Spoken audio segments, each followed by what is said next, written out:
Halo semuanya, perkenalkan kami dari kelompok Siri Kuning dari kelas 108. Pada kesempatan kali ini kami akan menjelaskan materi tentang tarian Siri Kuning. Jadi simak videonya ya.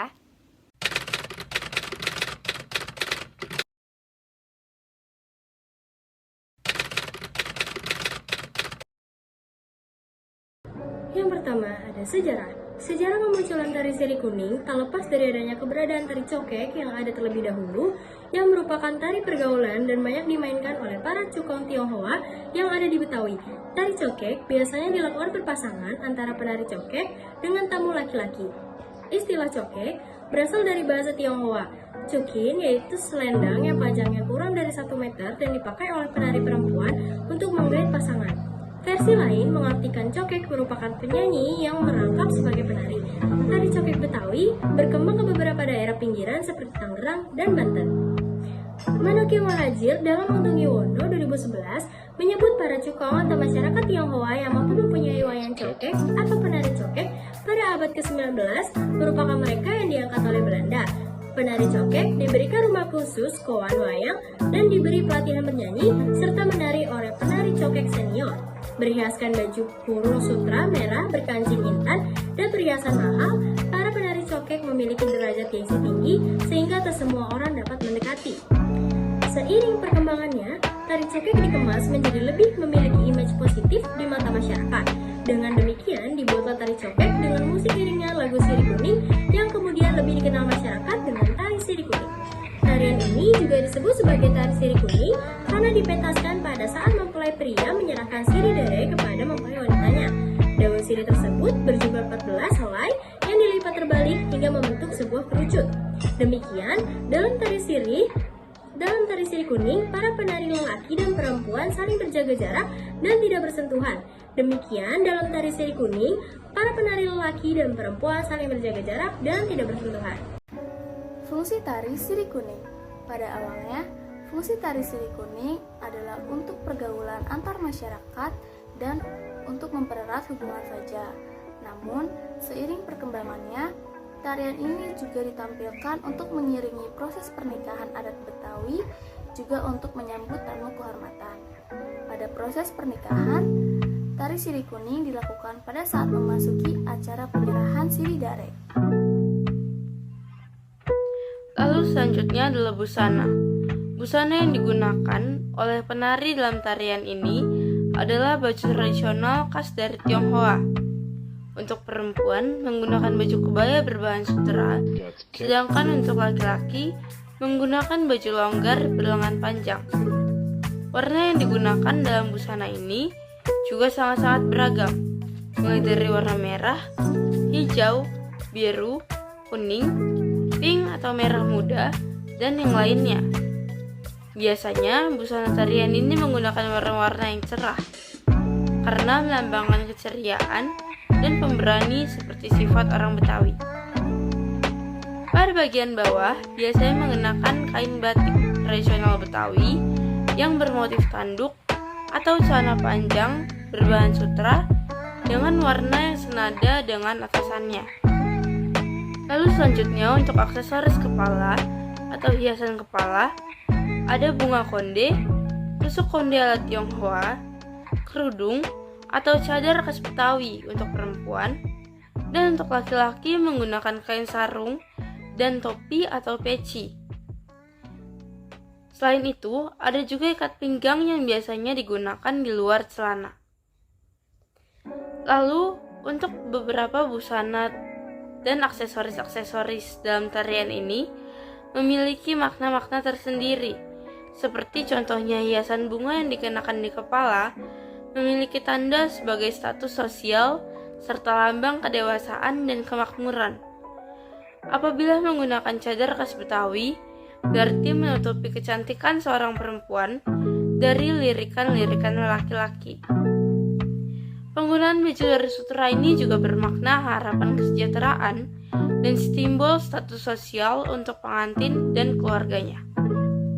Kalian tahu gak bagaimana sih pola lantai dari tarian Siri Kuning? Jadi, ada 2 pola lantai yang dipakai dalam tari Siri Kuning, yakni menyesuaikan jumlah penari. Jika tari tari sirih kuning dilakukan secara berpasangan, maka pola lantai yang diterapkan adalah berdua-dua. Artinya harus menyesuaikan pasangan masing-masing. Dari gerak awal sampai akhir harus selalu kontak dengan pasangannya.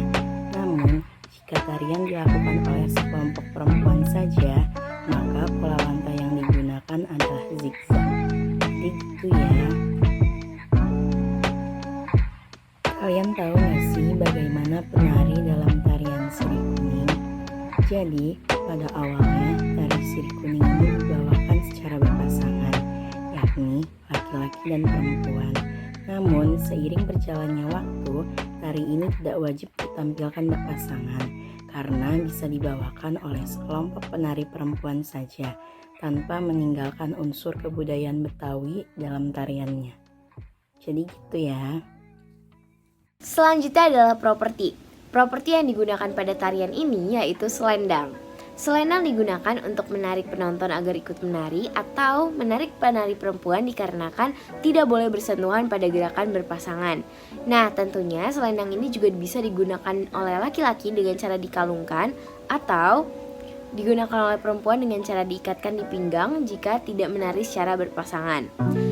Untuk warna dari selendang ini tentunya bermacam-macam tergantung dari kostum atau warna kostum yang digunakan. Gerakan tari sirih kuning terdiri dari rangkaian gerakan yang terbagi menjadi 3 bagian, yaitu yang pertama sikap awal. Penari memposisikan diri dengan kedua kaki membentuk huruf V dengan badan tegak namun sedikit ke bawah. Posisi tangan penari sedikit dengan telapak tangan menghadap ke atas. Untuk posisi pinggang sedikit menonjol ke belakang dan pandangan lurus ke depan atau menatap pasangan. Yang kedua, nandak. Pada tahap gerakan ini badan penari masih dalam posisi tegak dan sedikit rendah. Tangan kemudian mengayuh secara bergantian ke arah kanan dan kiri dengan telapak kanan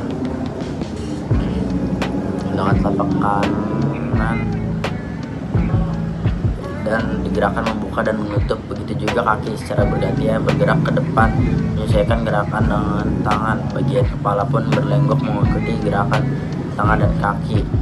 Dalam tahap kedua ini dihitung sebanyak 4 kali 8. Ketiga, gerakan sembah. Gerakan ini tahap terakhir dalam tarian sirih kuning. Pada tahap ini penari melipat salah satu kaki hingga sejajar dengan lantai, sedangkan kaki yang lainnya dalam posisi seperti memberikan persembahan. Kemudian yang terakhir adalah gerakan menyatukan kedua tangan menghadap ke depan. Gerak sembah ini juga disebut sembah Cina. Gerakan ini bermakna untuk menunjukkan sifat sopan dari seseorang. Musik pengiring tari sirih kuning adalah gambang kromong berpadu gamelan dengan alat-alat musik gesek Tionghoa, yaitu sukong, tehian, dan kongayan yang berfungsi sebagai bass. Lagu pengiring tarian ini adalah Sirih Kuning yang berkisah tentang ungkapan rasa kasih sayang seorang pemuda kepada kekasihnya. Keunikan tarian ini memiliki keunikan dari budaya yang dipakai. Ada perpaduan budaya dalam tarian ini.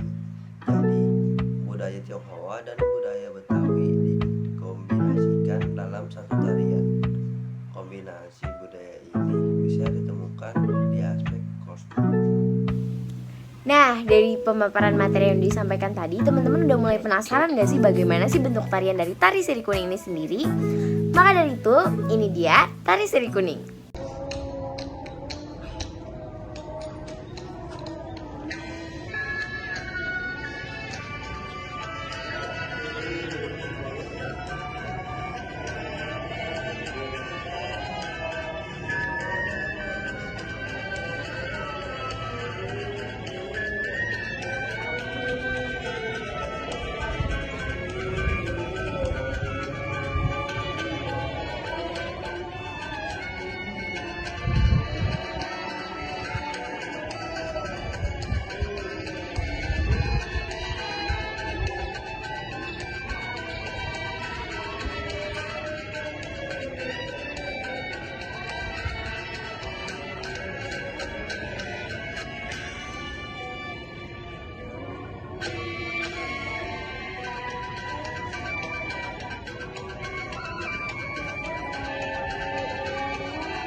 Lu keluar dari frame ya, Bu. Lu keluar dari frame, tolong. Nah.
Lu ke situ aja.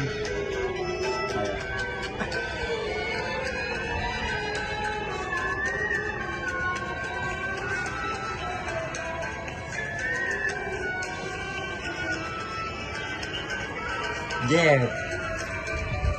Straight.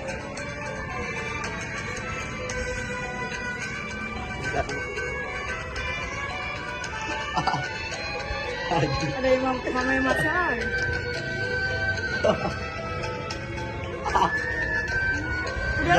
Terus.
Tunggu di jewer. Lu segini.